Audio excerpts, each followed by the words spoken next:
এই হাদিসটা স্মরণ রাখবো। নবীজি বলেছেন সেই ব্যক্তি ধ্বংস হয়ে যাক। কোন ব্যক্তি ধ্বংস হয়ে যাক? কার জন্য নবী বদদুয়া করলেন? যে ব্যক্তি তার পিতামাতাকে পেয়েছে কিন্তু পিতামাতাকে পেয়েও তার খেদমত করে জান্নাত লাভ করতে পারলো না, এই ব্যক্তি ধ্বংস হয়ে যাক। বলেন নাউজুবিল্লাহ। যাদের পিতামাতা আছে অবশ্যই খেদমত করবেন। ওয়ালা তাকুল লাহুমা উফফিন ওয়ালা তানহারহুমা, তাদেরকে বিরক্ত হয়ে উফ শব্দটাও বলা যাবে না এবং ধমকের সুরে কথা বলা যাবে না, বরং বলতে হবে ওয়াকুর রাব্বির হামহুমা কামা রাব্বায়ানি সগীরা, এই দোয়া করতে হবে।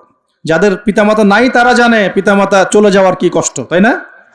তাই না? যাদের আছে তারা বুঝি না। আর বিশ্বাস করেন পিতামাতার খেদমত করলে যে কোনো গুনাহ মাফ হয়ে যাবে ইনশাআল্লাহ তাআলা। আর যে কোনো বিপদ আপদ বলা মুসিবত থেকে আল্লাহ বাঁচাবে ইনশাআল্লাহ। এক সাহাবী এসে ক্রন্দন করছেন, কাঁদছেন, ইয়া রাসূলুল্লাহ আমি অনেক বড় গুনাহ করে ফেলেছি, অনেক বড় গুনাহ করে ফেলেছি।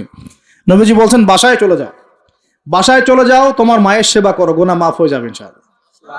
তিনি জিজ্ঞাসা করলেন না কি গুনাহ করেছো, জিজ্ঞাসা করলেন না কি গুনাহ করেছো, তিনি বলছেন আমি অনেক বড় গুনাহ করেছি। নবীজি বললেন বাসায় চলে যাও, আল্লাহর কাছে ক্ষমা চাও, মায়ের খেদমত করো, গুনাহ মাফ হয়ে যাবে ইনশাআল্লাহ।